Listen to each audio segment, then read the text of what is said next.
What's going on, my Jets family? I want to thank you guys for tuning in and being here, being part of the Take Flight Spit and Fire podcast. I'm excited to be here with you guys. I got two great guests that I'm excited to have with us as well. You can always catch them on the Everything NYJ Jets podcast. I'm going to be doing a show with them on Sundays.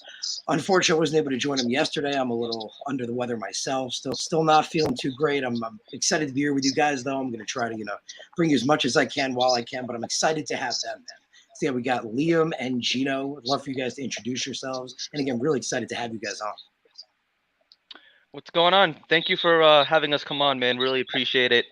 Liam here from Everything NYJ. I'm one of the co-hosts, along with my other co-host, Gino.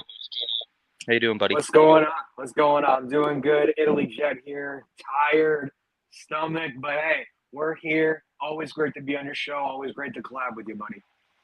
I appreciate you guys. I appreciate you. See, like they mentioned, you could check them out on Twitter, YouTube, all those platforms, Everything NYJ Jets. Freaking great content they put out. So, yeah, I mentioned, I wasn't feeling great yesterday, and the Jets game didn't help. I was going to say, who was feeling good yesterday? I was going to say, that didn't help anything. I mean, shit. Like, I was under the weather to begin with, and, man, that did not help at all. Like, literally at all. I think we were all stomach sick yesterday. Without a doubt, man, without a doubt. So all you guys there, if you can, if you haven't, if you could please subscribe to the channel, that'd be greatly appreciated. Would really, really appreciate that. But a lot of stuff to unpack from yesterday's game.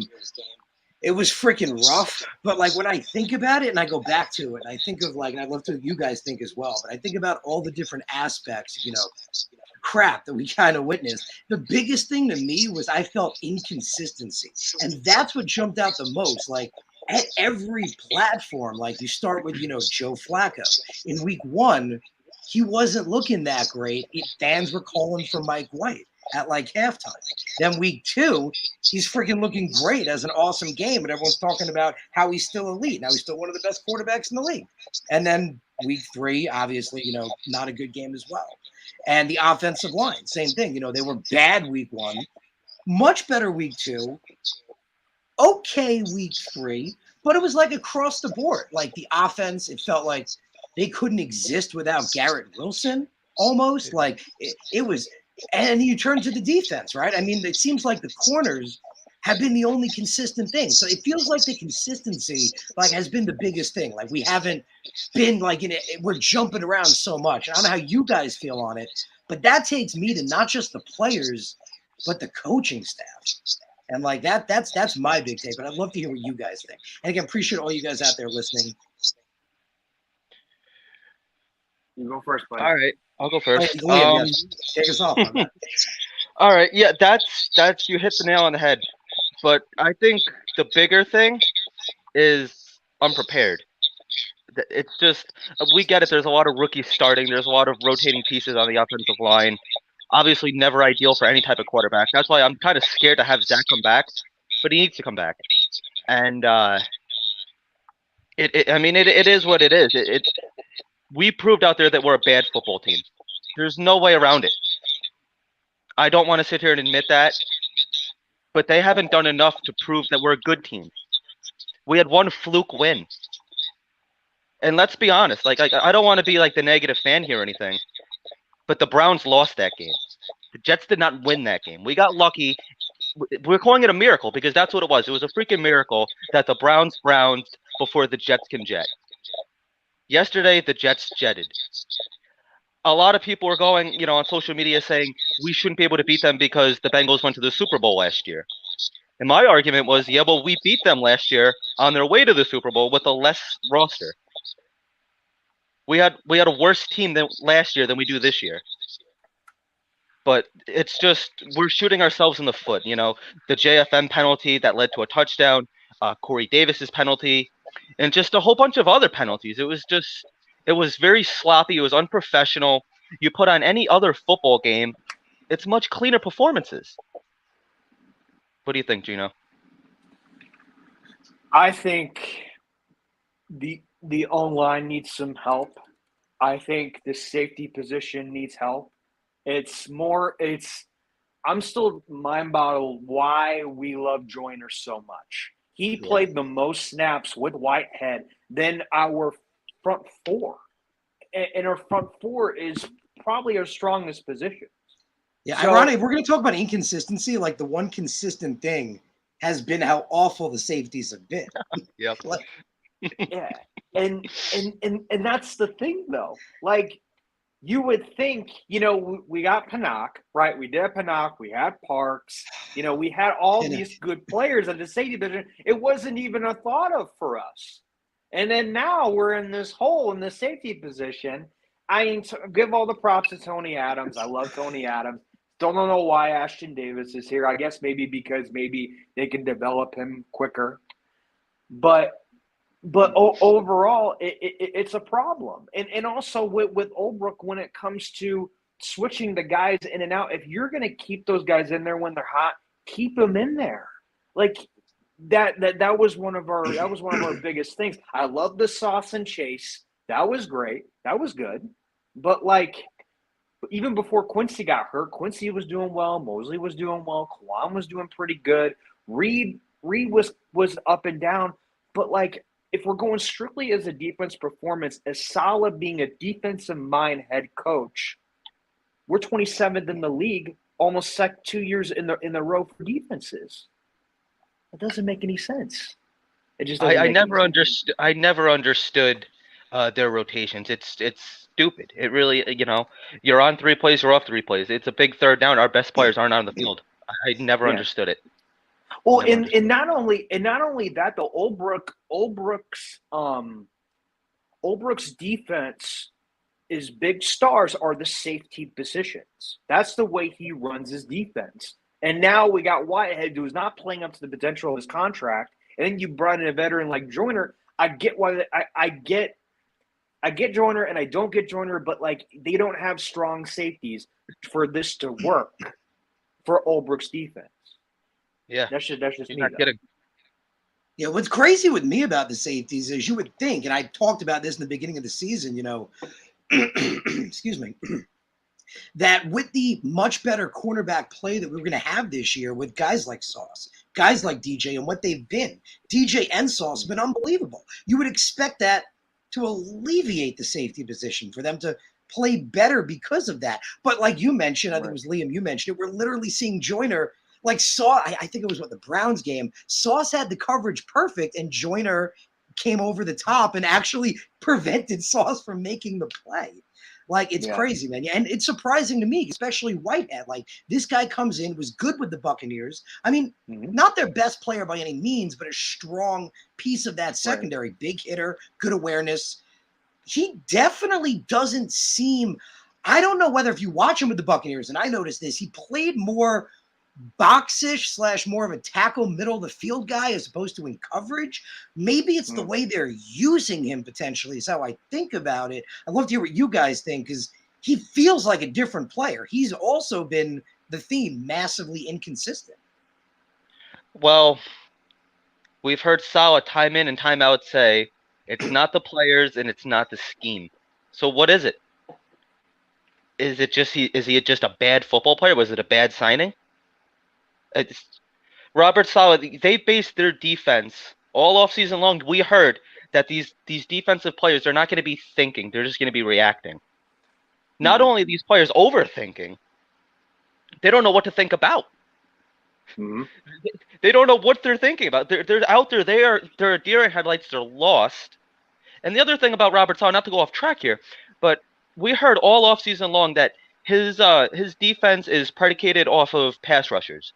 What do we have? 5 pass rushers on the team? We have 1 sack from them? JJ had a sack yesterday. Carl Loss, I think, has 1. The whole defense as a whole, you can look at almost every single position on that team, on the defense. Sauce is doing all right. He's a rookie. He had 1 burnt play on Jamar Chase yesterday.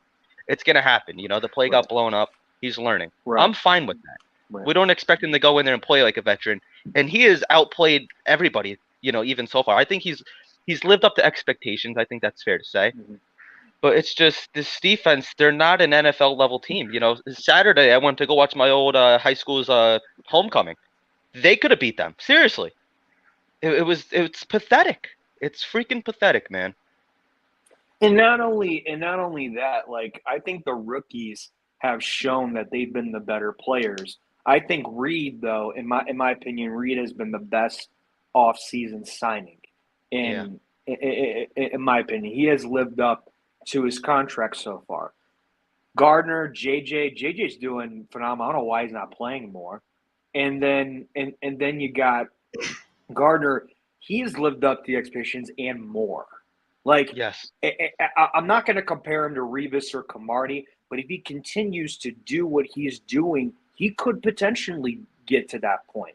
But the thing about it is, it's frustrating because the rookies are doing better. It shouldn't be that. It shouldn't be. They should all be better together. And I think when the waiver wire happened and when all the cuts happened, then it's like, well, we were stacked. Yeah, now we're not. We're not anymore. We're not. This is not a stacked team. You keep Ty Johnson, and then you want to, and Bam Knight is still in the practice squad, and he did better. Like, I'm still, it's just mind-boggling at this point. And we're not okay. And one more thing, sorry, then I have to. And we're not playing C.J. Uzama enough. Like, Conklin has been dropping balls like crazy, but you're not going to play C.J. He has first catch. It was a great catch. So I'm just like, he's good in the red zone. Why don't we? I just don't get why we're not playing him enough. No, I get it. So you just pivot a little back to that inconsistency because it was something I wanted to get a little into, which I noticed, especially on Jets Twitter. A lot of people were. I felt this way watching the game, and I noticed a lot of people felt the same way too. After watching the game for a little bit, my first reaction was, okay, do we need to take a step back and think? We have this great team that has been built. The talent is there. We have a much, like you pointed out, Liam, a much more talented team now than when we played the Bengals last year. The talent is there, and it's inconsistent. Like, I just keep thinking about that every position, it's not even just one or two. It's like every position is different 1 week from the next. So it just leads me to think, and I put it out on Twitter, and a lot of people kind of ran with it.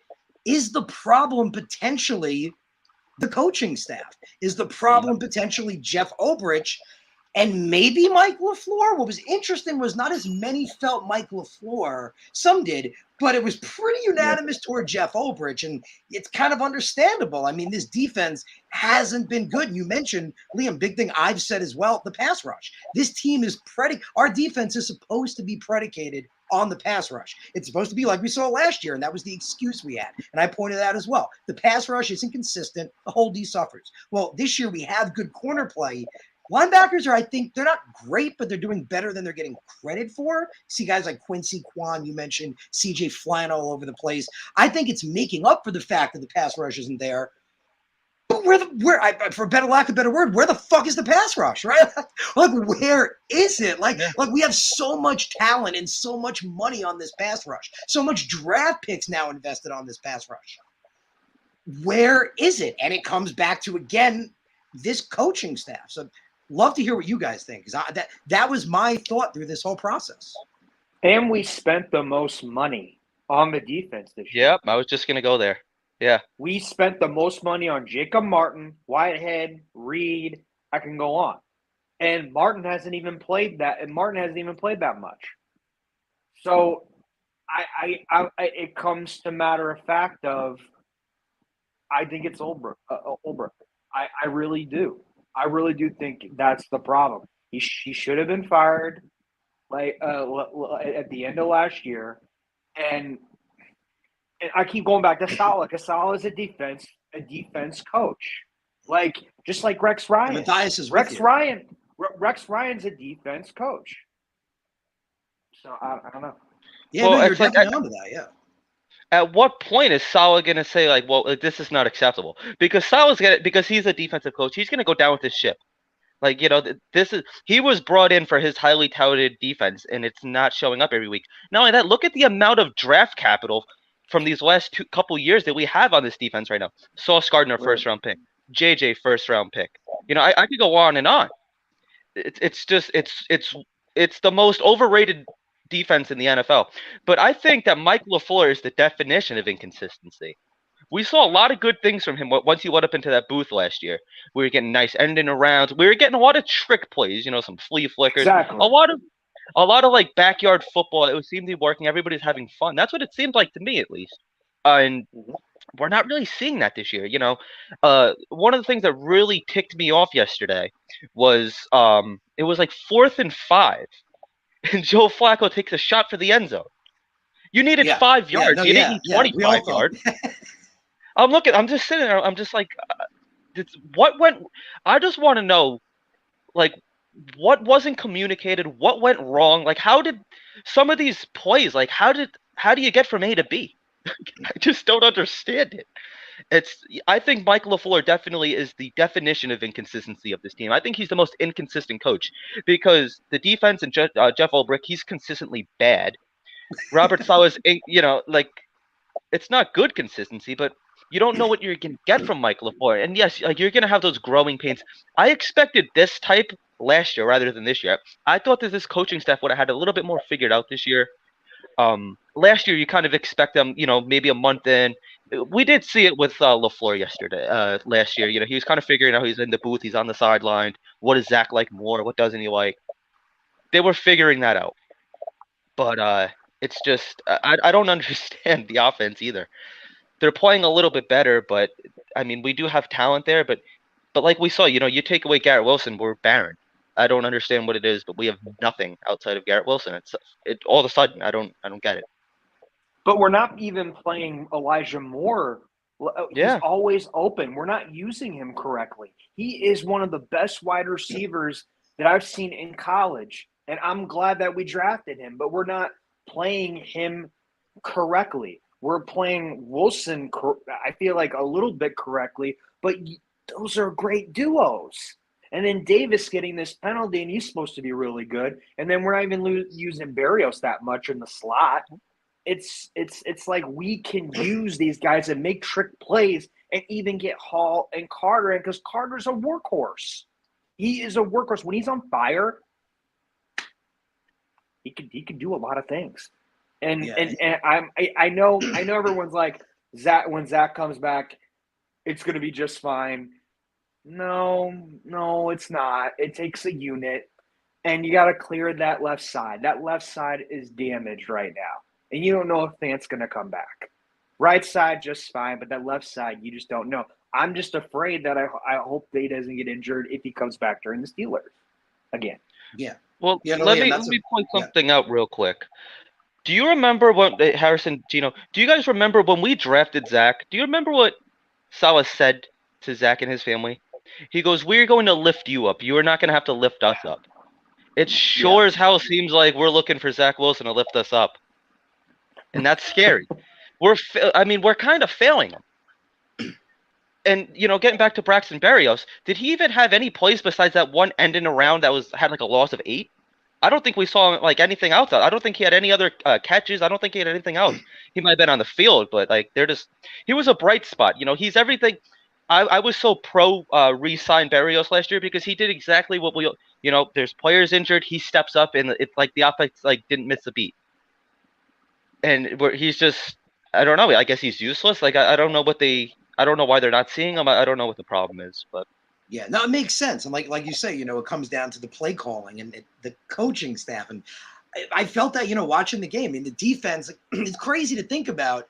I hate to go back to Adam Gase, but that was supposed to be the offensive guy. And we're like, hey, maybe we'll finally have an offense. This is supposed to be the defensive guy. Like, I remember when Saleh came in, I liked a lot about him, but everyone's take was, okay, well, at least the defense will be good again, right? Like before it even happened, we were like, thinking, okay, this could be like the Rex Ryan days. And I get crazy about the fact that I look at it on paper and the talent is there, right? The corners, Sauce DJ, unbelievable. The linebackers, we just talked about, the pass rush on paper looks fantastic. So what the hell is the disconnect? It has to be. And we saw it the other day when Quinnen exploded on Whitehead. And I think, again, that's just passion. Guys get passionate. But obviously he was angry. He was angry about something. Maybe it was he didn't like the play Whitehead called, or he didn't like how he wanted to lie or something. But I know why he was angry. Passion there. What are you thinking? I know why. Connor Hughes said it on Twitter that he did. He wanted a blitz, I think it was, and like they were in like a cover 4, and he wanted to be on the field more. Like remember, Quinnen Williams is playing for a contract this year. He wants that money. He wants to be on the field. he knows he's one of the best players on defense. He wants to be on that field as much as possible. That's what they're saying it was. I'm pretty sure. Yeah, it was a They were in cover four. He wanted to go to cover four, like one of the two. It was like one of the defensive schemes that he didn't like. And like Yeah, so- I don't know what was said back and forth, but obviously he exploded. Yeah, no, he got angry. Like I've seen Quinnen, like Yeah. that was that rage you see like when he's on the field. I was like, oh man, I thought Whitehead was dead for a second. I was like, oh. Well, I mean, Yeah, I just think it to was put it for- JFN like breaking him up and everything. Joyner's getting in between them. Yeah, JFM, we saw he's good at hitting people when he's not supposed to. So Yeah. I mean, you're talking about that quick. I mean, I get what he's saying. Like he was falling and Burrow was falling, but you got to be smart. Like go to the side, don't lean on him, and then like he fell on top of him. It was stupid. It was very, very stupid. But to pivot a little bit, because Anchette brought it up, and I heard about this as well. Benino's rant on Quinnen. Anyone say Quinnen right now is literally playing as one of the best defensive tackles in football. He's ranked in like everywhere that ranks him as one of the best interior guys in football. And in fact, it was, you guys remember, it was in his rookie year that he was getting a little bit of hate because people were comparing him as an end. They were looking at him as like an edge rusher. But then when you're like, okay, well, if you look at him as an interior guy, he's freaking awesome, and that's what he's always been. So I'd love to hear what you guys think, but any hate going Quinnen's way, like he's on par right now to not just be a Pro Bowler, he could be an All-Pro.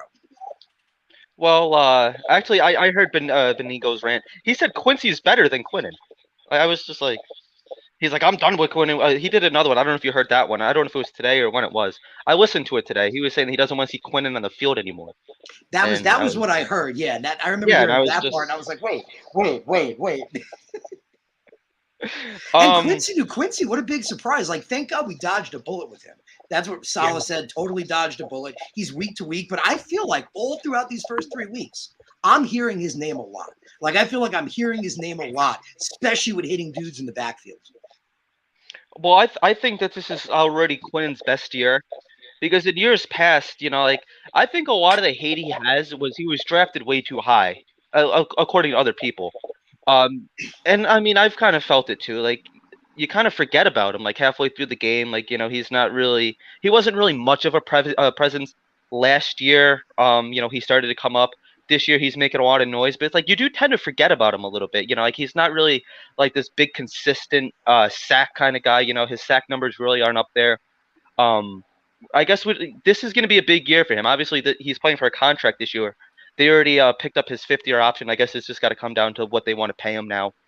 But I think we got to see more from him, though. I think he's off to a great start. He's really picking up that leadership role. He's starting to almost become a veteran on the team. Maybe not so much a veteran as he's just like a prime player. But I want to see more from him because I do think that in years past he has kind of gotten lost in the shuffle a little bit. Especially the shuffle. Like he's. You either see him or you don't see him. Like I said, the inconsistency. It's an inconsistency. I think Quincy has played better, in my opinion. I think Quincy has really stepped up, and no one thought he would. But I love what Quincy's doing. I hope he comes back soon. But I think Quinnen needs to stay more consistent, and I think that he will have a Pro Bowl type of year. I love Kwan. Kwan's been very good too. Like. I think I don't know what you guys think about Mosley, but Quincy and then Q and then Quan and then the front four. JFM, it's kind of like he's up and down, Yeah, no, dude, talking about CJ for a second, I was talking about him the other day. He's like the perfect example if you want to use someone as to like why you can't take PFF as gospel. Like, he's the best example of that. Like, this dude had a career high in tackles last year.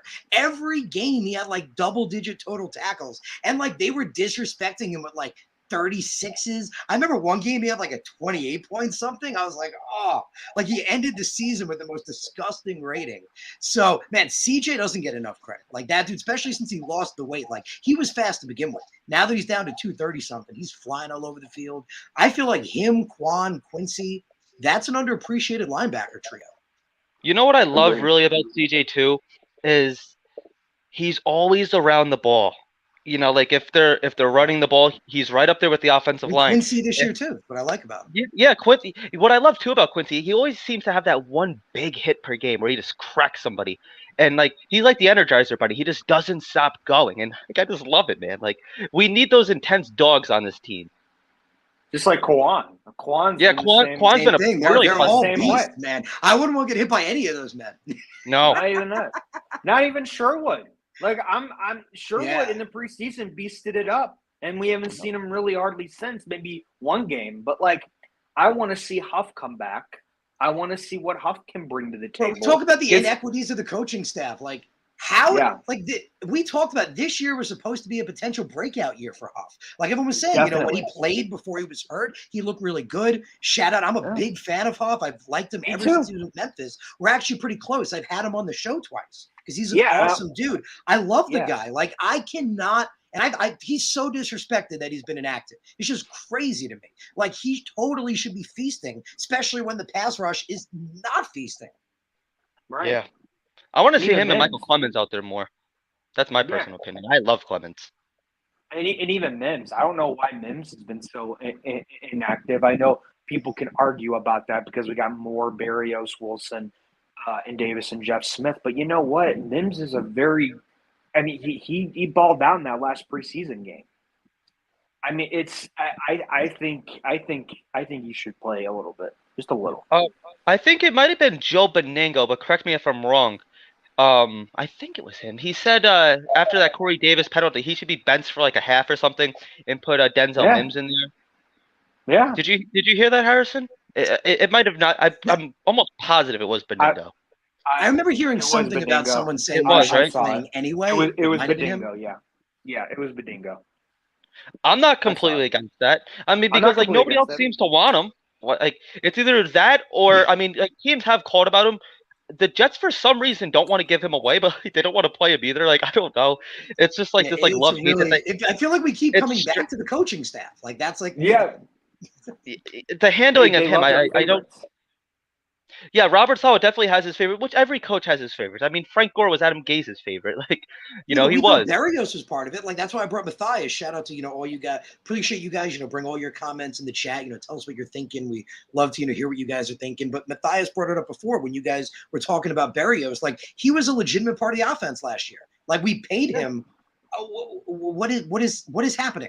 It feels like my feeling. It feels like when Garrett Wilson isn't out there, the entire receiving dynamic changes. But Moore's still there. Corey Davis is still there. Barrios is still there. Like what the hell?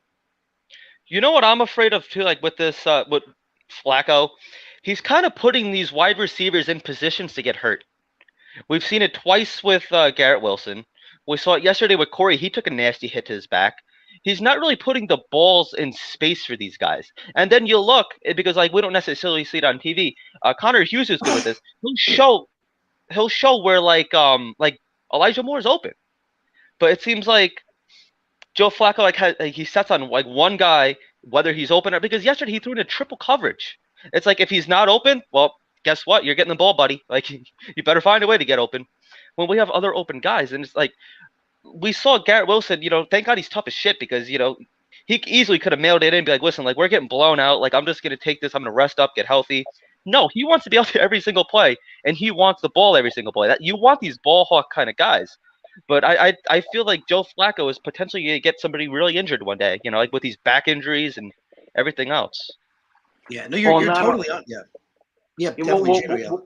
Sorry, bro. No, go for it. I want to hear. So not only that, though, when Fant went down, we should have had a hurry-up, quick offense with Flacco. He's getting mauled on that left side. So that's what's continued to happen because we all know what McDermott is capable of, right? If you keep doing the slots right with Moore and Barrios and have the quick passes, we could have potentially won this game if we had a hurry-up offense. We were only down by 2 scores when Fant went out. So there could have been different things, just like Moore was always open. Last 3 games in a row, Moore has been open consistently. And that's what we should have done with Flacco. Yeah. He's not, he doesn't hurry up. He can't. Like he physically can't do it. I understand. He's a statue. He's not a very mobile guy. That's Somebody Joe Flacco. And that's kind of like the whole point, like this offense. And that was my big thing after week 1. I was like, everyone's like, Mike White. I'm like, Chris Strebler. Because I'm like, I mean, you look at this offense. It's designed for a quarterback that's mobile and can move and anticipate the pocket collapse and throw on the run. Like, it's designed for that. Like, and it's why it's failing with Flacco. And I thought that was one of the biggest things as well. But that's why I want to come back to the Joe Flacco part, because this surprised me. Week 1, I went back and watched the game, and I will say this: Week 1, God bless you. They did shut Elijah Moore down in that game. That was the one game where the game plan was clear, shut the man down. Lattimore was on him a lot, didn't get a lot of separation. But I noticed a lot of people saying that everyone else was getting separation. So I paid attention to that in Week 2.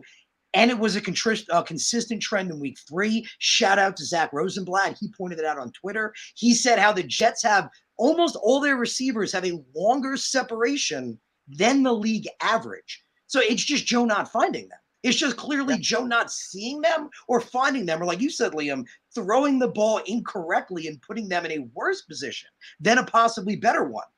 So the real hope is, Zach is supposed to return this week, and I don't want to freak anyone out, but the way Robert Saleh worded it, I do just want to make that clear. So they asked Robert Saleh about Zach Wilson returning. What he specifically said is once Zach Wilson's doctors clear him, then he'll be ready to roll, but we can't define anything until we get that full clearance. He said it's his doctors in California, and they asked him when he should get that word. He said 24 to 36 hours, ended it with hopefully by the end of tomorrow. So that's big. We should know by then. And that should be a major change. I mean, I agree with both, like Gino, like you were saying, having Zach back isn't an immediate fix. The offensive line's been inconsistent. They haven't been able to open running holes. And other than Garrett Wilson, it seems the receivers are getting open. Maybe it is just Joe Flacco, but maybe part of it is scheming in the play calling. It needs to get right for Zach. And that was my biggest take Week 1. I was like, I don't give a shit who the quarterback is. I just want this offense to get rolling. Like, I want there to be confidence high when Zach returns. So when he comes back, again, he fits the mold of what this offense wants and needs. He looked really good last year in Mike LaFleur's offense, especially toward the second half, the end of the season. And he shouldn't have the same problem Joe did. He's going to hit these open wide receivers. So I want to hope, it's going to be a big deal and everything's going to change, but they have to help him too. Like, it can't, like you pointed out, Liam, Zach can't raise everything himself. Eventually, maybe one day he will, but that's a lot to put on a second-year player's shoulders. That's why Joe built this great team around him. So we need them to play well. And I do think Zach's dynamic and his ability to find the open guys is going to change this offense. Breaking news. The Jets are signing veteran OT Mike Remmers to the practice squad. Remmers has 90 career starts, most recently with the Chiefs. Upgrade over McDermott. Squad? He's to the practice. If you said practice squad, shit, I like Remmers. I remember him back from a few years ago. Me too. Fuck, put him on the active roster. Fuck practice squad. It's active roster time. Forget practice squad. Get his ass on the active roster. Right. Like, he will. Right. He probably has to go through his physical. I hope that's it, because I remember Remmers. I like him a lot. So, and obviously he's not what he was, but I mean, he's going to be better than McDermott. That's just a fact. Yeah, but if Fant's not coming back this week, McDermott is going to start. There's no way Remmers is going to be ready by this Sunday. But why can't we give Pinky a shot? He's on the practice squad. Why can't we give him a shot over McDermott? I don't know. But that's the breaking news 6 minutes ago. That was 6 minutes ago. I appreciate you bringing it up. And on that quick, I just want to point out, so when they interviewed Saleh as well today, he did say that George Fant is only day today. It wasn't a major injury. He does not anticipate him going on the IR. And the other positive is he said Dwayne Brown is back out there working with, the trainers and stuff, not on the practice field yet, but working with trainers and should be back soon. Could potentially be back after this week. So that's interesting. That could be good. I want to know what you guys think, because my big take is Max Mitchell has looked freaking really good. Like, Max Mitchell's a 4th-round pick, guy that wasn't supposed to start this year. He was supposed to basically have a red shirt year for all intents and purposes. He's thrown in, and he's looked freaking awesome against quality guys like Justin Houston with the Ravens, Garrett last week. I mean, he literally set up the block that let Joe hit Garrett for the game-winning touchdown. So my take here is he's progressing nicely. He's our future. I don't want him to come out. I say that even if Dwayne and George Fant are healthy, they compete for left tackle. The loser's the swing. Max stays at right tackle. That's my take. The only issue with that, it's not an issue at all, but from maybe Joe Douglas's standpoint is that's going to be a pretty expensive backup tackle wherever you have, whether it's Dwayne Brown You or can like. afford him. So be it. Now, also with this offensive line, and knock on wood, are you afraid with Zach's knee, with his bad offensive line and him running? Because it was a non-contact injury that started all this. It's fair to be a little concerned about. No, that's a very valid like point. I'm not trying to be the negative fan here or anything. No, dude, you're 100% right. No. If you watched McDermott, he looked like a freaking turnstile. Like, I would rather have Brian Winters back at left tackle. That's how freaking bad, like, McDermott looked. I hated it. Like, it's crazy. Everyone else looks pretty good, though. Like, Lakin's getting into form. McGovern's looking pretty good. Jesus. Dude, the right side looks great. That's what I was going to say. Max and ABT, like, that right side looks awesome. You know how we just got to get the left tackle down. But that is a big position. That's the quarterback's blind side. Yeah. You know how you know when you have a good offensive lineman when you don't hear their name called? Like, if they never get the credit they need. You very rarely ever hear AVT. Good. No. I don't want to hear his name. Just go out there and do what you do. I'm fine with that. We'll give him the credit the offseason when we say how great he's a great part of the offensive line. That's when he gets his credit. During the game, I don't want to hear his name. There's no reason to hear his name. Yeah. So the only reason you're hearing his name is when it's a penalty. I'm sorry. Yeah. No worries. I was just going to shout out. We got Jeremy here. Jeremy's freaking awesome. He's got his channel on YouTube. I've been there a bunch. Awesome guy. Interesting idea. Jeremy saying moved AVT to left tackle. I mean, my only take is right now he's playing at a Pro Bowl like caliber. Like, he looks like a Pro Bowler, potentially even an All-Pro. Like, I think he's like the best run blocking guard in the league right now. That's why I just don't maybe want to move him. But it's not the worst. It's not the worst idea because you got a guy, I guess, maybe like Herbig or maybe Herman's. I'll be honest. Is Grant Herman he's still on the team, right? Did they unelevate him? Yeah. No. Then if he's still there, I got a crazy take. I say play him over McDermott because I liked him actually playing left tackle in the preseason. I thought his run blocking needs work, but I thought he was a decent pass blocker. So I'm saying bench McDermott and put Grant Herman's at left tackle. Well, the only reason they brought back McDermott is because they had nobody else. But we can't keep playing musical chairs with the offensive line. We're moving Fant back and forth. We can't be moving AVT. Just play the position. Like, just like what we did. It's an interesting idea, though. It is because AVT can play it's not the worst idea. Yeah. AVT can do anything but center. So, like, that's But, like, the offensive line needs to become one and gel. Like, you need to be good with the guys that you're next to. You need to feel comfortable to the guys that you're next to. So, I mean, like, yes, he can do it all, which is obviously a plus. But you don't want to have him have to do all, Yeah, he says, move him till Remmers is ready. I think, again, it's not a bad idea at all, but I think, Liam, it's not a bad idea. A big thing with offense, like you said, the offensive line is chemistry. It's about guys being comfortable with the guy next to him, left of him, right of him. Right now, specifically, McGovern, ABT, and Max. That right side looks pretty sweet together, and Lakin's coming on. So maybe Remmers, I mean, I guess maybe can Remmers play Sunday? Yes. Can he play? Like, is that possible? No. I don't think I think he has to wait till the following week. Yes, but Remmers can play left tackle and right tackle. He can play both. So yeah. Both. He could play both.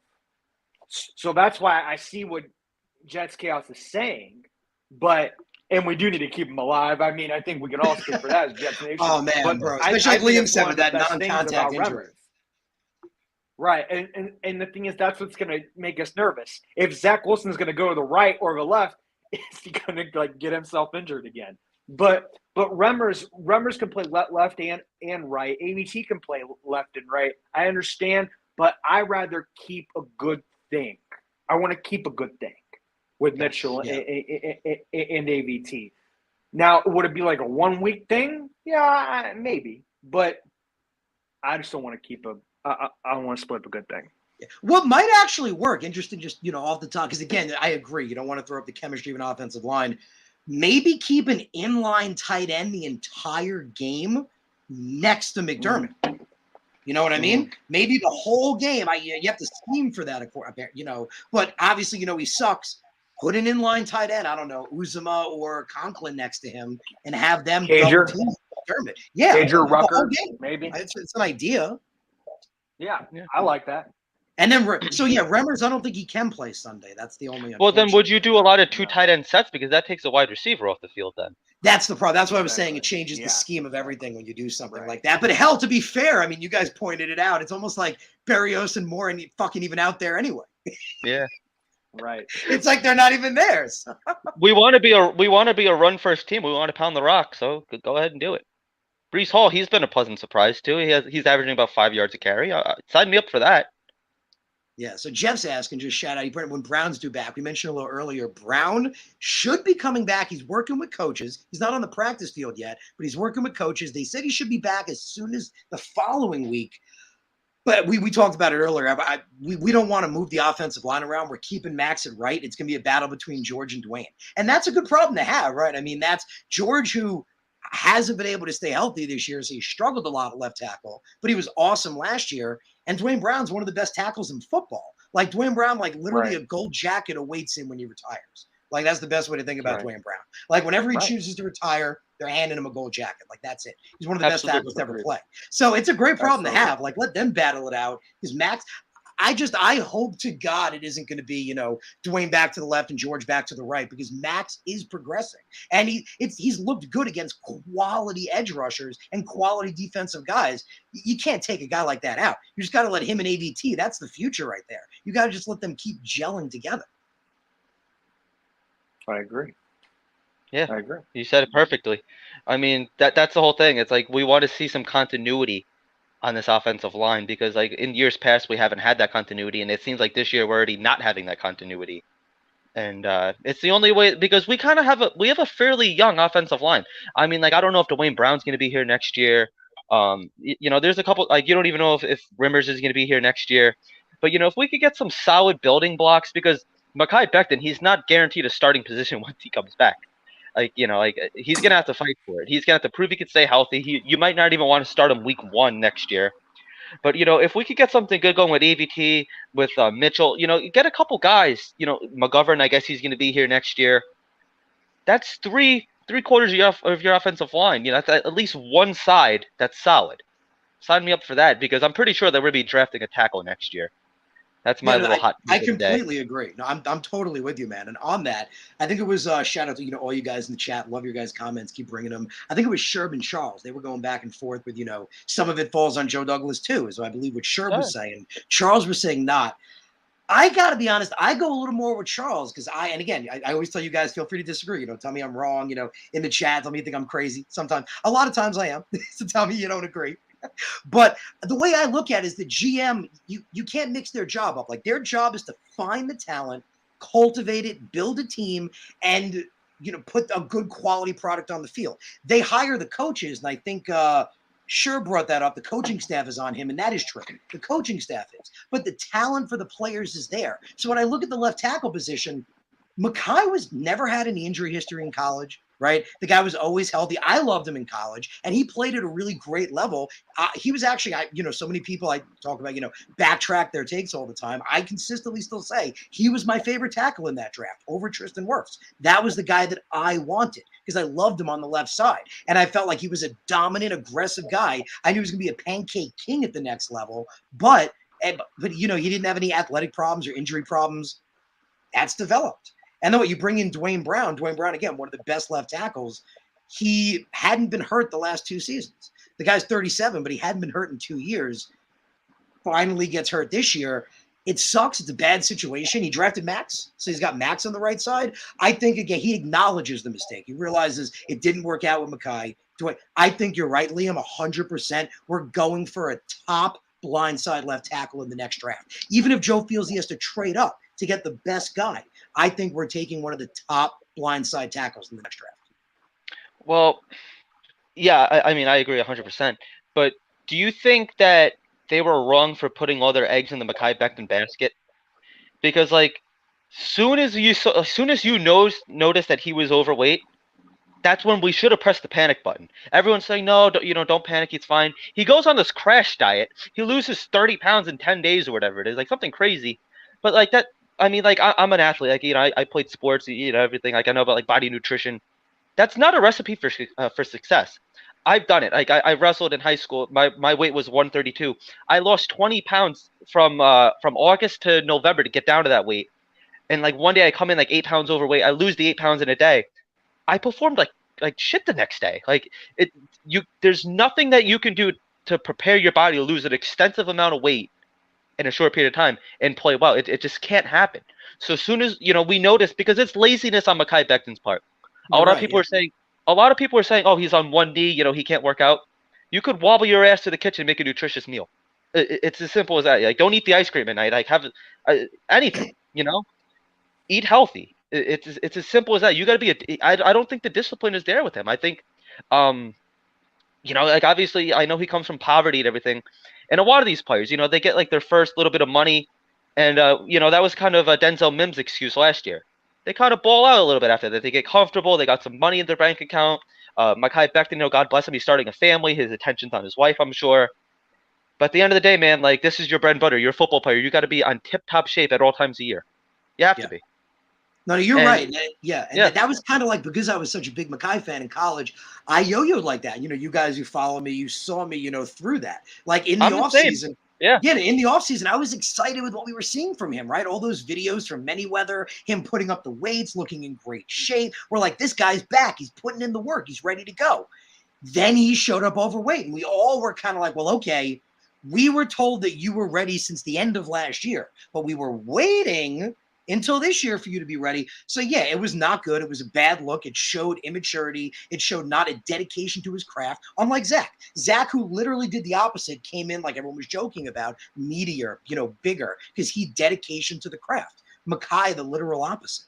So that was a big thing. And the take I had, and a lot of people was, you got to lose weight to show everyone that you can be the guy. And he did. And now the injury again, it sucks. It sucks. I mean, it's been a yo-yo. Yeah. Liam, what do you think about it? I want to add to that a little bit.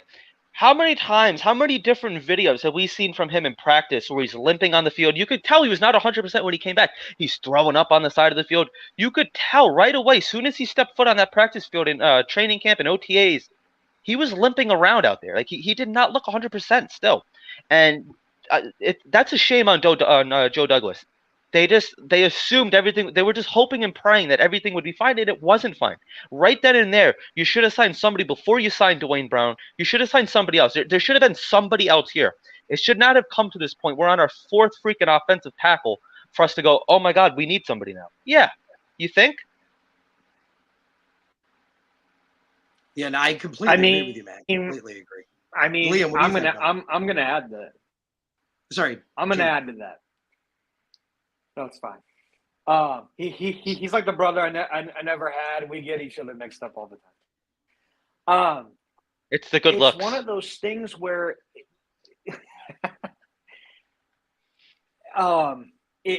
nice Jets chaos. That's funny. Here's the thing: if we were having really bad O-line and they put so much on Becton, right? Coming through March, coming through April. And everything else, why did we get CJ Uzomah?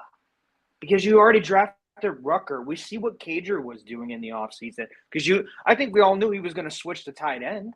So it's like, then why did we not get that extra money to go for an O-line? They definitely banked all their money on Becton. They were counting on that. And I think a lot of the Jet Nation was like, we're excited. We love Becton. I get it. But we all know how injury prone he is. And like you said, Harrison, in college, he wasn't that guy. He beasted it up. But when it comes to the Jets, with our luck, we need backup plans. We need 3 backup plans. We need 4, 5. Dude, you're right. Dwayne Brown's the perfect example. Because of our injuries luck. Huh? What? Yeah, no, Dwayne Brown's the perfect example. Like, he wasn't hurt for 2 years. Like, my whole thing was, hey, at least we got a guy with durability. Right. No, the Jets. Don't you just? Shout out to this Buffalo, little hex man. that's on us. Appreciate There's you, a bro. hex Appreciate on you us. being there. Buffalo Jet fan, what's going on, my man? Appreciate you tuning in, my brother. It's chaos in Buffalo. Yeah, man. It's just we have this. Yeah. Oh my gosh.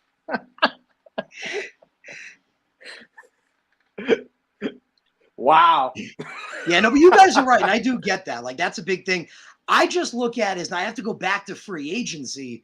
Who were the options? Because then Joe had been like, okay, we can't count on Mekhi. What are we going to do going into next year?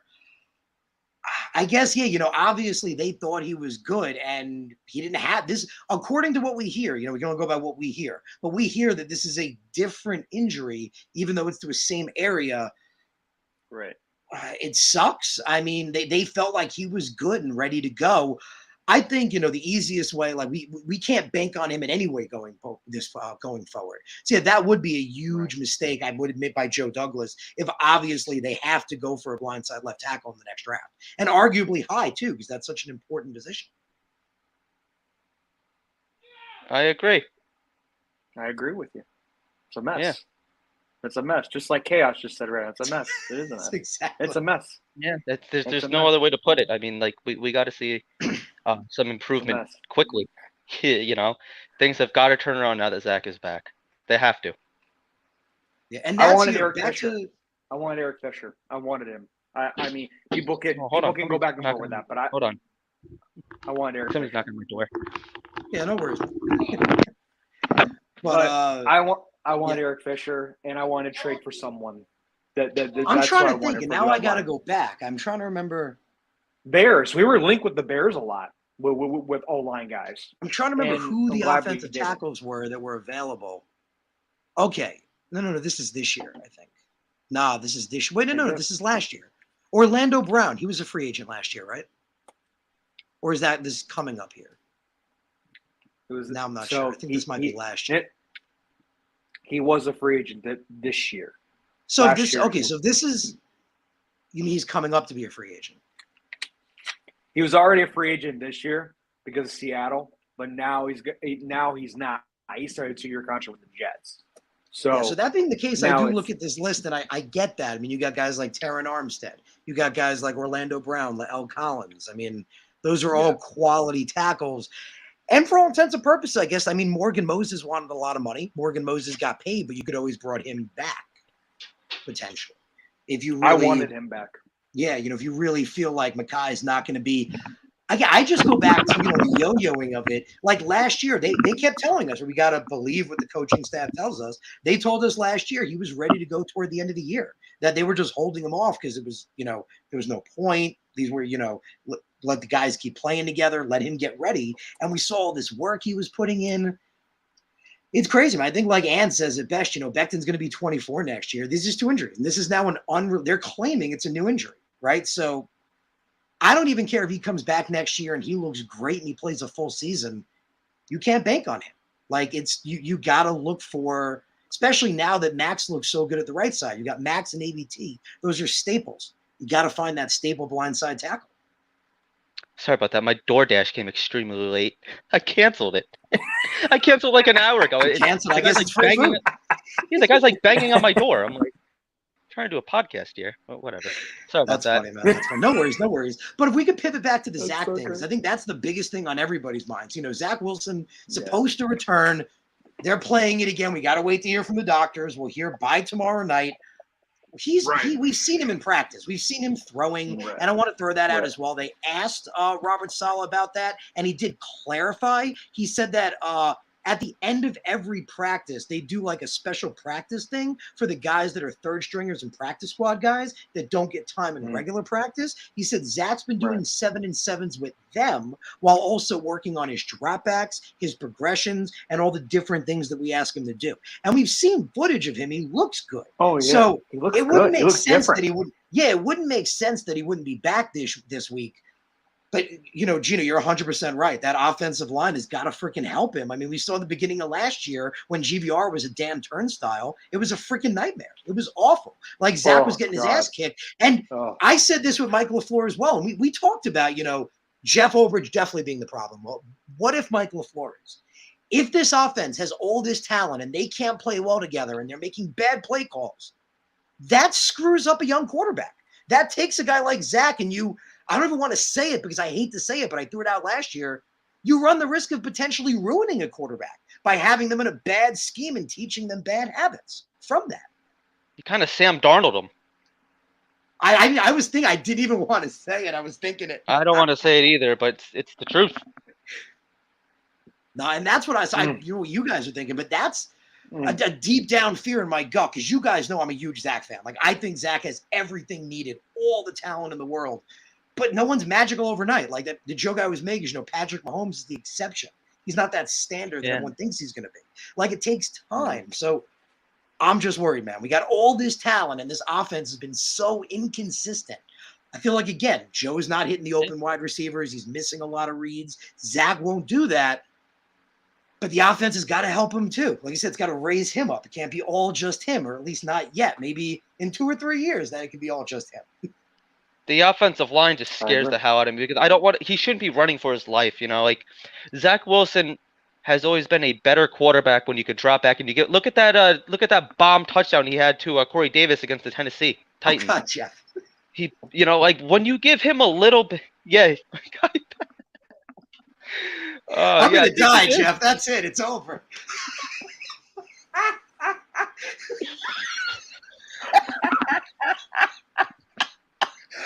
Oh man! You know what's funny too is they took the food back. I was like, I canceled this an hour ago. Wait, what? Yeah, he goes, oh, yeah, I didn't even so I canceled it.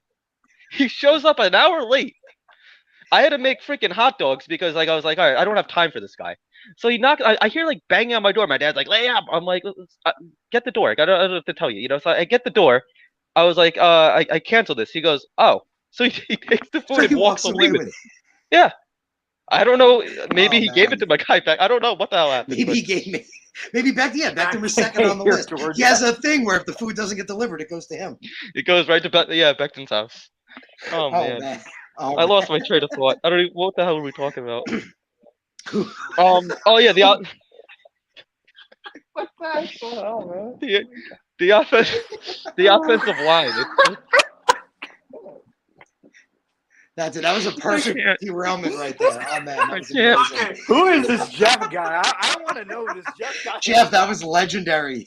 10 points to Jeff. Oh no, Jeff, don't be sorry. That was freaking legendary. Don't be sorry. I want you to don't be sorry. That was legendary. That was great. Yeah. Oh man. Don't ever be sorry. Much. Ever. Too much. But no, I definitely want to hear what you guys think is with Zach. That's my biggest fear, right? Like.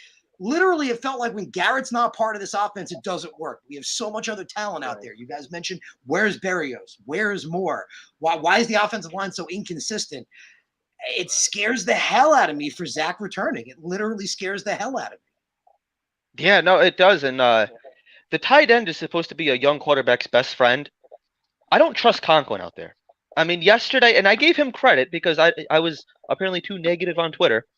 I gave him credit. I said, listen, he's playing a lot better than he did. Yesterday was probably his best game. I mean, granted, it was all in garbage time, which it seems to be when Conklin flashes. Same thing with Corey Davis. I mean, shit. He drops the ball when it matters, then garbage time, he'll put up like 100 yards. And everyone's like, look, he had a great game. Yeah, that's why I don't. You can't really go by stats. Stats are really, deceiving. But it's just I expect more from Conklin. Conklin needs to be that veteran leadership. So does Uzama.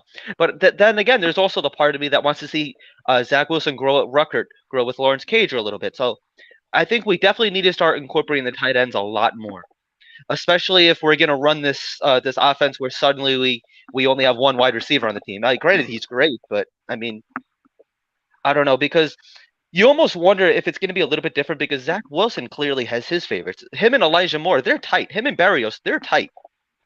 Even him and Corey Davis. Corey Davis was one of Zach's first main guys. You saw a lot of that in Zach's rookie preseason. So it's just I hope he's got to start spreading the ball around because I think that there's potential. We could have 2 wide receivers. I'm not saying which ones they are. It's probably gonna be Garrett and Elijah, but they could both have 100+ yard games. I don't think that's too crazy to think. Oh, no, not at all, bro. I literally see Elijah and Garrett as our next 2, great wide receiver duo of the future. And I think it's a lot of people saying Moore being used wrong. I think that's just people coming back to, wanting to see him inside. And now that he's struggling, they're like, oh, he shouldn't be outside anymore. But he clearly should be. We saw that last year. It could be a disconnect where I felt, starting week 1 last year, he wasn't the top guy. Now that he is, he's being covered by the Lattimores. He's being blanketed by the top CB on that team. I felt like it was going to be a bit of an adjustment for him. Clearly, it's continuing to be an adjustment, but at the same time, everyone's saying everyone's open, but Joe's not hitting them. So it's really going to come down to, again, Zach coming back. We're going to hopefully see a difference. But with the left tackle position, I think it's as simple to me as this. Reamers won't be ready this week. McDermott was a freaking turnstile. Like he had Joe being murdered. Like Joe, like it was awful. Like it was like 2 seconds right through him. Like it was crazy. So if Reamers ain't going to be ready, I say throw Herman's in there, man. I say, I mean, he can't be any worse. He can't be any worse. So I say, let's see what Grant Herman's can do at left tackle. Like, what's the worst case? He's better, potentially, than McDermott. And now you're wondering, do you play him or Reamers? Who knows? I've seen a lot of different videos on Twitter, too, where guys just blow right by McDermott. Like, you just he did, like, one of these and then just, like, literally watched him go right by. And just stood there and said, okay. That's what we can't have. We can't have guys, especially on this offensive line, giving up. You know, we need the most whoever has that dog in them, as Robert Saleh likes to say. Whoever has that dog in them, they need to be the ones out there. I don't care if it was a practice squad guy. There's no being right and being wrong anymore. You know, Robert Saleh needs to swallow his ego and be like, listen, maybe this is not the best guy for this team. Maybe this guy is. That's my personal opinion. I would love to hear, Gino, maybe what you think on this one, just also pivoting a little bit. We were talking, just now about, earlier not agreeing with the coaching staff decisions, especially on the defense. Well, if Ulbrich is this bad, should Robert Saleh take over defensive calling? What do you guys think? I think he should. I think he should. I think he or call up an old mentor. Call up Mike Westhoff. I don't know. Get Fangio's on speed something like. Yeah. Dude, I don't know if you saw our podcast with them, but Sean Payton called them during our podcast. It was so funny. He did. And I was like, shoot, get him in here. Get him. Yeah, we had Sean Payton on our podcast. I'm like, hold on. Right. But no, he needs to. He either Saleh needs to do it or bring in someone else or call up an old mentor, maybe Mike Westhoff. I doubt it though. But something needs to change. Ulbrich is just not the guy. He's just not. Yeah, and like Sherb points out, it comes down to that as well. We keep saying it's the coaching staff. That is Saleh. Saleh brought these guys in, and it begs the question where how much is he willing to die on his sword? You know what I mean? Like, these are his guys, the guys that he believes in. Is he going to admit, like, they're screwing up? Or kind of like, Sherb is saying, is he going to fall on that sword and be like, oh, well, these are my guys and continue to support them? Do you fear that, well, I don't know if it's a fear, but, like, do you question if he does take over play calling? If he does take over play calling and the defense doesn't improve, then you know what? He's going to be out of here too. That's a very valid point. That's actually interesting. Saleh could be thinking, maybe if I don't take over play calling, there's no way I'm not back next year. I can fire Ulbrich and save face. Now, that's a good point. But if he takes over and the D continues to suck, then his name is getting called at the end of the year. Yep. And not only that, it's like it's not ideal to be switching head coaches every 2 years. I'm not a fan of it. I don't think it's not really a recipe for success. I like Robert Saleh. I'd give him one more year. For me, it would take a lot for me not to bring him back next year. Yeah, and that's what Sherb's agreeing the same thing. That's what he's saying. And maybe that's the case. Maybe. And you hate to see that. You hate this because it's kind of like the opposite last year with Gase, where he was checked out and didn't give a shit. He's like, yeah, Becton, your shoulder hurts. Keep going back out there.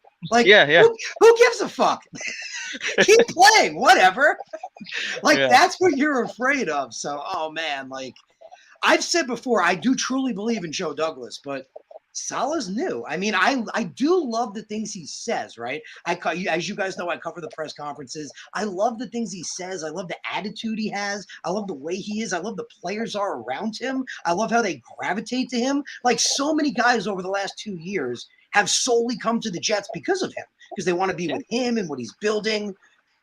But at the same time, talk is cheap. At the same time, if you don't win eventually, it doesn't matter who's coming here and what's being said. You can't scream all gas, no break, and positive vibes only, and then punt on 4th and 1 when you're losing a ball game. You can't do it. He contradicts himself. What you're seeing in the press conferences is not the guy that you're seeing on the field. on the sideline. I want to see him hold somebody accountable as well. Grab Corey Davis by his face mask and say, sit your ass down. Now you're benched for the second half. Denzel Mims, get up here. Jeff Smith, get up here. Somebody. Yeah, and that was another thing in the press conference. They kept asking him, and at least I noticed this 3 times. He brought up the mental mistakes, and he brought up Corey Davis, and he brought JFM. But at the same time, that doesn't change the fact that the defense had multiple opportunities to stop the Bengals, and they couldn't. And the offense had multiple opportunities to score, and they couldn't. I felt like it's too much of an easy deflection. Like you're not acknowledging the fact that even without those penalties, it still sucked.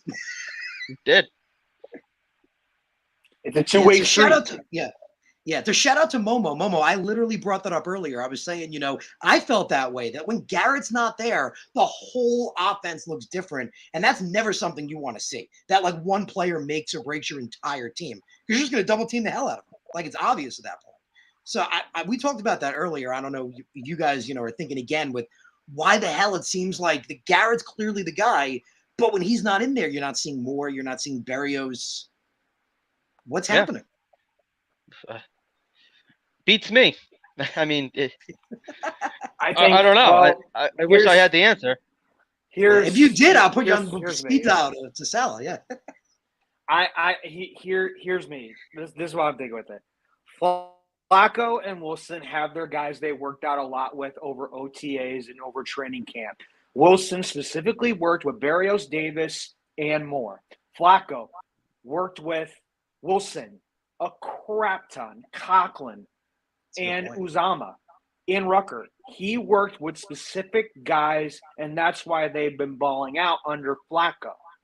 Now, when Wilson comes back, it's going to be a totally different thing. I'm thinking Moore's going to get a rise, Berrios is going to get a rise, Davis is going to get a rise, but it's all about who they worked with in the offseason. And he traveled to see those guys more than some of the other guys. He did his trip. He saw a lot of them, but it's all about the personal connections and the route running.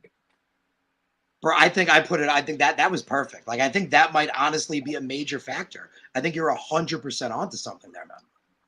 Yeah, it's definitely about, who you're comfortable with, who you spent a lot of time with, who you're comfortable with. Let's just hope that now that we have QB1 back, we start to see a number one offense. I mean, he's going to be comfortable with all the number ones. Let's get rolling. So, Harrison, what is your prediction for Sunday? What are you thinking? Right. That is an interesting one. So we talk about, Zach being bad. Well, we don't know yet, right? I mean, that's the $1 million thing. Like, that's the $1 million question. I mean, I think if Salah comes forward tomorrow and says that the doctors haven't cleared Zach, I think you're just going to hear like I don't know, I can't think of the name right. I don't know why I'm blanking. The guy that oh man, I'm ruining my own joke too. The guy that freaking popped Kennedy. I'm thinking like you're just gonna hear Pa in the background, like someone's just gonna take Salah out. Like, man, I think Jet fans are gonna riot if he's not playing. But I mean, I think he's gonna be playing. I really do think he's gonna be back. Like, we've seen he looks good. He's looking healthy. He's been at practice. It would be weird if he wasn't. So we're playing in Pittsburgh. That's an important fact too. We're not at home anymore. We're in Pittsburgh. I mean, it's so crazy, and I feel like you guys may agree. Going back to that first thing, the whole first thing we talked about, I think the inconsistency is what makes it almost impossible to predict the Jet game right now. Because, are we getting week 1 defense, week 2's defense? Are we getting week 1's offensive line, week 3's offense? You don't know which Jets you're seeing right now. So I feel like the defense looked really good week 1, minus the safeties who just look bad consistently. The pass rush needs to get there, but I feel like once the pass rush can finally get there, the rest of the defense looks good. So let's say the pass rush can figure itself out this week. And let's say, Zach comes back and he's playing well and grooving with the offense. I think we could win. I definitely do think we could win. But at the same time, if we play toward the bad of that inconsistency, I think we're seeing a game like we saw with the Bengals. I mean, the only saving grace is they don't really have a great quarterback there, I mean, it's and TJ Watt's not playing either. Exactly. So that's a big factor that's for big. us. But I mean, look at this though. We faced against good quarterbacks the past 3 weeks. Jacoby Brissett was just on fire. He was a QB1. That's what I was thinking. Yeah, it doesn't matter. And then Trubisky, he's been up and down with the Bears. He had a great backup season with the Bills, but what has he really done in his career? If this is the quarterback that we need to get after, it's Mitch Trubisky. Okay, we need to get after him. This is a winnable quarterback we can win against. Yeah, and that's why Jeff points out Steelers O-line is weak. That was my biggest thing. Exactly. I was like, okay, going into the Bengals, every team gets after Joe Burrow. There's no team that doesn't. So I'm like, okay, this is the week it comes on. So the Steelers O-line is weak, but I would have also said the Bengals O-line is weak. So now I'm like, where the hell is our pass rush? And does it even matter if their O-line is weak? It doesn't. Because look at Joe Burrow. He was sacked 13 times in 2 games. We got to him twice yesterday. But this is one of the top. And it was only toward the end of the game. Yeah, this is the top defensive line. This is the highest paid defensive line. Great job, guys. Great job. Yeah, and like Liam, like you mentioned, we're supposed to be predicated on the pass rush. And I put this out on Twitter the other week. The only reason it's been semblance of okay is because of how good the corners and how pretty okay the linebackers have been. Other than that, it would be just as bad as it was last year. I just don't get it, man. You got Clemens, Jermaine there now. Carl's back. And that's the big thing too, right? I mean, we made fun of the Bengals. We're like, oh, they let Carl walk for Trey Hendrickson. Well, Trey Hendrickson's got 16 sacks over the last 2 seasons. Carl's got 0 over the last 2 seasons. Yeah, he hasn't looked the same at all this year. Because he didn't play last year, but still. Yeah, and that's the whole thing. Like last year that they were saying that because Carl's not there, that's why the defensive line really wasn't in sync. But he's back out there, and it's not really making a difference. I don't even really notice him on the field when he's out there. Yeah, I think someone pointed out he was on his butt a lot in the game. Someone was saying in the Bengals game, which is not something you want to speak to, because my feeling was if he's going to have his breakout game and come back, it's against his former team. I was like, this is the game that Carl's going to ball out. And nobody. And CJ Uzomah. And CJ Uzomah only had 1 catch. He was a ghost. We didn't really play him at all. Yeah, he barely got the ball. You can't. That's the thing. CJ can't throw it to himself. Yeah, I'm starting to think. I think we signed CJ before with Conklin, right? If I'm not mistaken. We did. I think we signed. We signed Uzomah. It was like literally day to day. I think we signed Uzomah one day and Conklin literally the next day. Right. Yeah, it was very close, whatever it was. But it's like the whole thing. It's like, did we really need both of them? Like, we're not using both of them. Plus we have Ruckert. I think that maybe yes, like roll with 3 tight ends definitely, but like that extra guy, whoever you want to make it, should have been an offensive lineman. I mean, that's easy to say in hindsight, I guess. At the time that they were saying, oh, we have Becton this and that, but it's like it's backfiring us, and we're really not using tight ends like we thought we would. Yeah, I don't really It's just mind-boggling with the talent. Like that's what's making me the craziest. Like I'm like, okay, Quinnen and Solomon Thomas. Like I was like, I love that interior duo, man. You got JFM who's going to be inside and outside. Now on the outside, we said Carl's back. Even if he's not back to his form, we still just drafted Jermaine. He's looked good. Clemens looked unbelievable in the preseason. He looked like he was going to come in like a superstar. Like I just don't understand how it's literally non-existent. Especially again, it's against a team like the Bengals where everybody gets to Joe Burrow. Like every team does. Well, see, like what Momo Adamo is saying, like we have 5 pass rushers. Like we have JJ, we have Carl Lawson, we have Bryce Huff, we have Clemens. I think I'm missing one more. Either way, 4 pass rushers. Like Jacob Martin. Yeah. Do we need like an all Pro Bowl level pass rusher? We can't just have a decent pass rusher get after a quarterback. Like, do we need the top guy at every position? Like, we can't. Like we have a decent guy should be able to get to. A decent guy should have like 1 sack a game. Maybe he has a couple games where he's like kind of lost. And I get it. It's been a small sample size of what you're seeing in this defense, but what we've seen so far is not. It's not promising. It's not exciting. It's disgusting. It's gross. It's really gross. Yeah, the only shining spot is the corners, man. I mean, look, we could talk about some bright spots for a second. Sauce shut Jamar Chase down. Like, shout out to Mike. Dunk to him. Yeah, shout out to Michael Nanya, who put it out on Twitter, pointed out that he only covered him 10 times. They only tried to throw to him once. That's how intimidated they were with Sauce. They only tried it once, and it was a non-catch. And that only big catch he caught against with Higgins, it's a learning, one. Sauce even said that, he should have been a little more over the top. Like, man, Sauce and DJ, too. The two of them have been unbelievable. As much as the Diaz suck, those are two massive bright spots. Like, they easily look like the best corner duo in the entire league. Sauce is definitely playing like a veteran because if you notice, like, when his coverage, he kind of pins those wide receivers up against the sideline. Like, he uses the sideline as, like, another, corner, which is great. That's Revis used to. Yeah. Revis was the king of the boundary, man. I think Revis was the greatest boundary corner to ever play the game. Yeah. I agree 100%. I agree 100%. It's just great field awareness, and that's what you want to see from a young rookie cornerback because he's only going to get better, which is really exciting. And I think from here on out, you got to put him against every team's wide receiver one. I mean, like, DJ has been holding it down. He's been holding his own. That's not to discredit him at any chance. But Sauce is our long-term future. He's our long-term answer. I don't know what DJ's contract is. I think it's only like 2 years or something. I don't think it's long. And then, Well, yeah, I think it's about 2. I could be wrong. 25. So in 2 years, he's only 27. I thought it was 3. It might be 3. I'm not sure. I'm not curious now. I'm gonna look that up. I'm curious. It's a 3-year. It is a 3-year. Yeah. So he's locked in for 3. I love that move. But they can always restructure. Knowing Joe, he front loads his contracts, so it's probably a contract that will probably be renegotiated in year 2. Yeah. Yeah. No, Joe's the king of that, man. Like, Joe's the king of that shit. He front loads those things. So same thing with McGovern. He made it to that. He's doing good now, but if he sucks, he's out this year. Joe's good at that stuff. Yeah. Yep.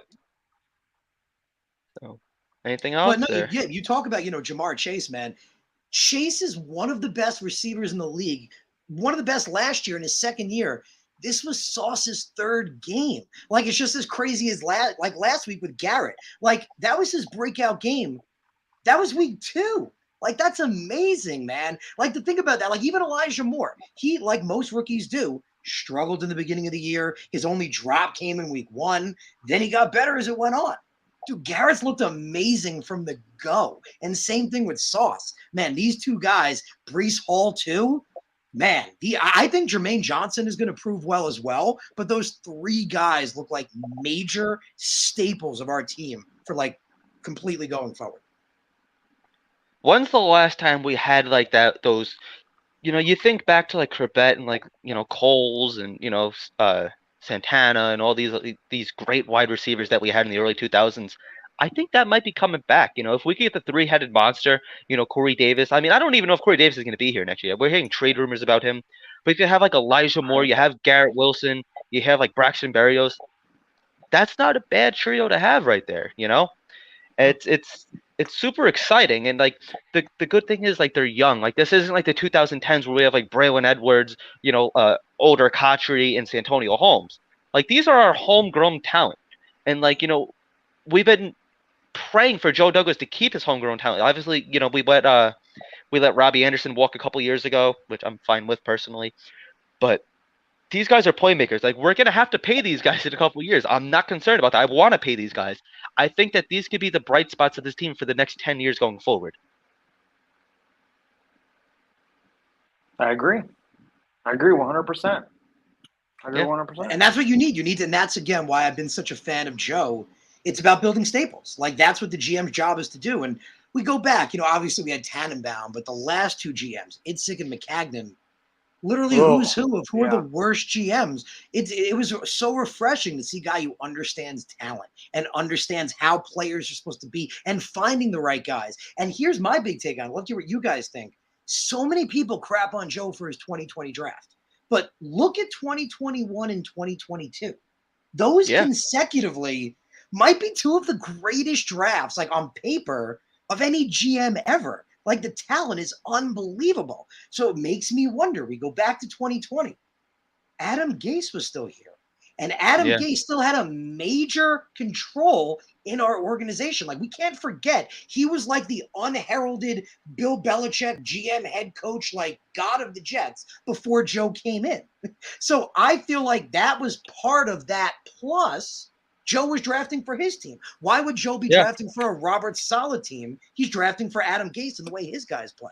So I think that's a major reason 2020 was so different. And I feel like that's not talked about as much. Like, again, you look at these last two drafts, just unbelievable. See, here's my thing about the 2020 draft with Adam Gase. The writing was on the wall that he wasn't going to be back. The only reason that they signed some of his guys is because the Johnson did not want to be wrong about Adam Gase, which I mean I understand. Like, you want to give your coach everything he needs to succeed, and then if it fails, be like, listen, dude, like it failed under you. Like, do I think that was the best roster that we could have put together? No, but we had Adam Gase bringing in his guys, and what is an Adam Gase guy? Kalen Balaj. That's an Adam Gase guy. Like, when's the last time you heard Kalen Balaj? Like, I'm surprised I even just thought of his name.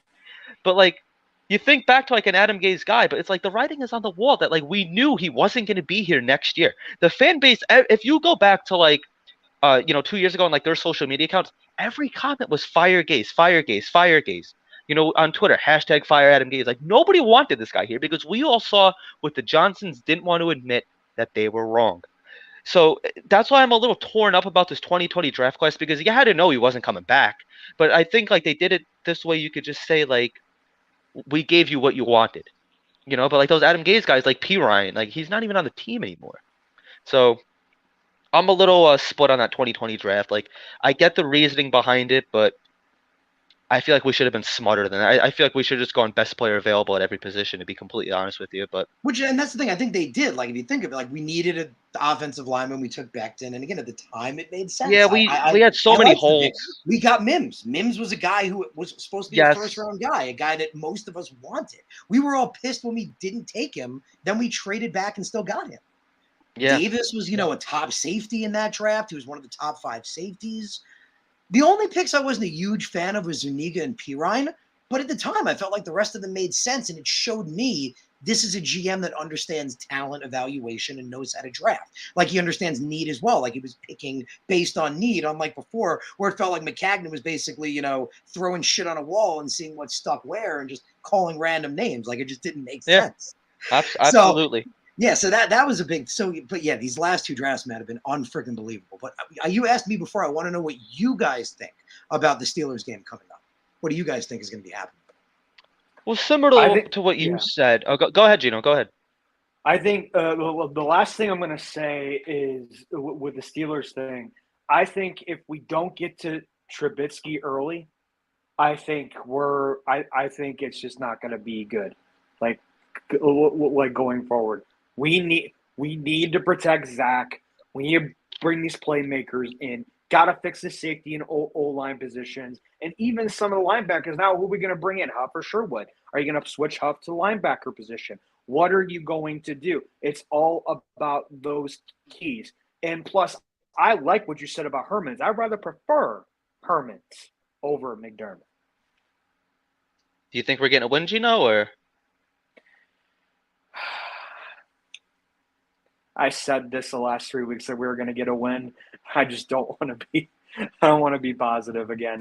So I'm going 50-50. So talk to me about it on Sunday. Well, like Liam, you pointed out before, I was saying through the whole week, the Jets stole a win. But that's the same thing as the Browns lost the win. It's the same thing. Like, we remember they were at the end of that game, like, but before the Jets came back, before Corey the touchdown was thrown, they were saying the Browns hadn't gone 2-0 since 1993. There were people on Twitter saying, how much it sucks to be the Jets at 0-2. Like, it was over. So if it weren't for that miracle comeback, we're 0-3 right now. Yeah. No, well, right. Here's what I'm thinking. We could be 0-3, but like that little bit of juice should have really re-sparked this entire team, because they came out and they played flat. Am I predicting a win? No, I'm not predicting a win. And I understand, like, it's a big game. Like, I'm hyped to see Zach come back, but I don't know what Zach is at this point. I don't know what he is. I like Zach. I believe in him. But do I expect him to, he comes back and, suddenly everything on the Jets is fixed? No, I think they're still going to struggle until they prove me otherwise. I can't predict a win. Me either. Just keep it close. I'm okay losing a couple games because, like I said, it's not perfect. It's the second year of a rebuild. Keep it close. Just let it come down to the fourth quarter. Perfect game yesterday because it was sloppy too. The 49ers and Broncos. You have a veteran quarterback, Jimmy Garoppolo, stepping out of bounds, Dan Orlovsky style. He's throwing interceptions. It wasn't pretty. Oh, It wasn't. jeez. Oh man, I wasn't just went back in my brain. Oh man, I didn't even think about that at the time. Yeah, it wasn't pretty, but they kept it close. That's all you need. Yeah. Just keep it close, because you go into work the next day. You say, you know what? One more drive, the Jets might have had that. That's cool with me. And there's the other teams believe hey, any given Sunday, the Jets are ready to go. Do you feel that way? I feel like the Jets not only are we out of gas and our brakes are locked, but the car is blown up. It is. Bro, There's that's not why even I a keep car. coming back to the coaching staff. That's why I keep coming back, because I feel like The car's on talent is bricks. there. I don't know, man. I don't know. I just pray again that Salah. I hope these guys are all the right answers, because if they're not, it ruins our development, and it potentially ruins the development of Zach Wilson, and that's the biggest travesty potential. Yeah, to give the same expectations I had last year. Can we hope it's competitive? Is that fair to say? Am I allowed to want to see my Jets be competitive against another NFL team? That's more than fair. That's all of us have wanted for over a decade now. Just good football. We just want to watch good competitive not football. playing from behind. Yeah. And don't coach not to get blown out. Go if you're down by 2 scores, go for the touchdown. Screw the extra point. Screw the field goal. Go for the extra point. Show that all gas, no break. You know what? I'm not playing not to get blown out. I'm not coaching not to get blown out. I want to win the game. So you know what? As much as I don't agree with going for a touchdown on 4th and 5, go for it though. Or you know what? It's great. Show that confidence. But on 4th and 5, you don't throw it in the freaking end zone. Like you said, you run a 6-yard out. You run a slant. What the hell? Do it, but do it intelligently. Yeah. Yep. Because Robert Saleh always says you want to play aggressive, but not stupid, or that's not the word he uses, but reckless. That's the word he uses. You want to play whatever. It's not coming to me. You guys know what I'm saying. You want to play intelligent, not reckless. That's what I was trying to say. For some reason, my brain's all screwed up. But that's what it is. Can we just play intelligent? Can we look like we're competent? Can Mike Tomlin go? They have a coaching staff. That'd be nice. That would be nice. It's the little things in life that make me happy. Do I want to see? Do I want to have another victory Monday? Of course. Do I think we're gonna have one? No. But Zach Wilson, I want to see him go out there, keep it clean. Don't throw any interceptions. Make smart decisions. Get out, don't get hurt. Get out of the game healthy. And I think we'll be all right. Yes, health is a major factor. I'm not even praying to the Jets gods anymore, because you know what it is? I pray to them and they go and they spit right on me. So that's what it is. So it's goodness that's gracious. funny, man. I think Gino hit it on the freaking head before, and I think you are right. The more I think about it, Garrett was Joe's guy during the offseason. Yeah, it was. That was totally his guy. Not as much. It was more Elijah Moore and Berrios. So with Garrett coming on, maybe Zach coming back will finally be Elijah, Garrett, and Berrios. Or at least you got to hope. No, everyone was pointing out how Joe was not finding the open guys. So these guys are. I think Nani had an amazing image of it. He put out a play of I forgot. I think it was Corey Davis and Garrett, and the two of them were wide open, both cutting into each other. And Joe instead decided to throw it out of the back of the end zone. Agreed. I'm with you. Oh, the pain, as Joe Binghamton says. Yeah, Harrison, Mo points out, it's going to be tough, man, because he's right. The Steelers have had a long time to prepare for this, and Tomlin's a better coach. And you mentioned it, Gino, with Jacoby Brissett. A coach makes the difference. Good coaching. Brissett tore our asses up. They killed us. They were tearing us up like crazy. Thank God we came back, but they were tearing us up. So, man, it's going to be a tough game. It's going to be an absolutely tough game, and it's going to suck to go one if we do lose, because then we're 1-3 again. With remembering, if we hadn't had a miracle, then we're 0-4. I agree. It feels like 0-4. I agree. It feels like It does. No, it's because it's I- disappointing. It's yeah, disappointing, man. We have all this talent on this team, and we expected better football, like at least more competent, better football being played is what we expected. And that's why I started off with the inconsistency, because that's what's thrown me the most. If you think about it, like every position is different every week, and that should never be the case. right. I agree. Agreed. I agree. I agree. Harrison, man, we love being on your show, brother. We love it. Oh, we love it. I appreciate it, man. I'm really Yeah, really thank you for appreciate having guys us on, coming man. Oh, it's Yeah, my man, absolute pleasure. We man. love I really you. We appreciate love it. you. Like I said, Mount Rushmore. You're up there for me. I appreciate you. Oh, that means a lot to me, man. I really, really do appreciate that. And if you guys know, on Sunday is going to be joining Liam and Gino for their post-game show. So you guys should totally check that out as well. That's going to be, like I mentioned, unfortunately, I've been sick. I didn't think I was going to be going this long, but man, when we talk about the Jets, I just get pumped up. It's like a shot of B vitamin, like right into me. Like I'm ready to go. Probably when I'm done, I'm going to pass the fuck out for like 10 hours. Dude, you will. I think you will. I'm going to. I think I am. We have a show to go do now. Yeah, now we got to go do our show. Good stuff, man. So Good stuff. I'm going to text you tomorrow morning, Harrison. I'm going to be like, yeah. So I'll probably get how'd back that to you at like beat up? 1 o'clock in the afternoon. Give Right. Oh man, but we I love appreciate you guys tuning in. All you guys out there, thank you for being part of the conversation. Thank you for tuning in Love you, to the man. Take Flight Spit and Fire podcast. You know we're always live with you Mondays at 7 p.m. Always excited to talk about the Jets and everything going on. Bring you content throughout the week. Please check it out on my channel. So again, appreciate you guys tuning in. It's gonna be tough, but let's get that win Sunday. Let's get the win and let's improve to 2-2. Could only hope. All right, Yep. thank you, Harrison. Appreciate it, man. Appreciate My you, pleasure. buddy. Take care, everybody.